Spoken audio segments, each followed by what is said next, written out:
In 1967, Israel attacked a U.S. Navy ship, killed 34 American soldiers and wounded 171 more. And the President of the United States government told the survivors to never speak about it. June 8, 1967. The Six-Day War is 4 days in. The USS Liberty, which is an American intelligence ship, is in international water off the coast of the Sinai Peninsula, flying a U.S. flag, hull number completely visible. And that morning, Israeli reconnaissance planes, they circle that ship multiple times. And then at 3 in the afternoon, an Israeli fighter jet opens fire. Strafing runs, napalm, rockets, then torpedo boats close in. One torpedo hits, and by the time it stops, 34 Americans are dead and 171 are wounded. The crew fights back with what they have. 4 deck-mounted machine guns against jets and torpedo boats. When their flag is shot down, they raise a bigger one. It measured in at 7 feet by 13 feet. But the attack continues. When they lower the lifeboats, the torpedo boats, machine gun the lifeboats. That is a war crime, in case that wasn't clear.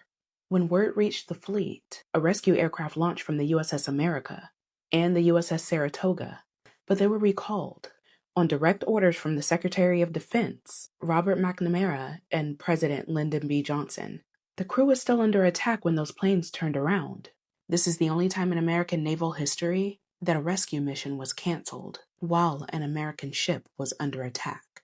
Israel claimed mistaken identity. They said they thought the Liberty was an Egyptian vessel. The United States government publicly accepted that explanation and then ordered the survivors to say nothing. Crew members were threatened with court-martials if they talked, and the investigation, which should have taken months, was completed in 1 week. Only 14 of the 260 surviving crew members were interviewed.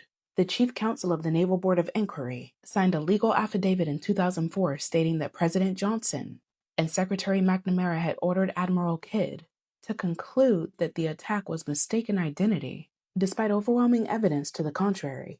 Those are his words in a signed legal document. Now, this is what was said privately. The Secretary of State, Dean Rusk, said in his own memoirs, their sustained attack to disable and sink Liberty precluded an assault by accident or by some trigger-happy local commander.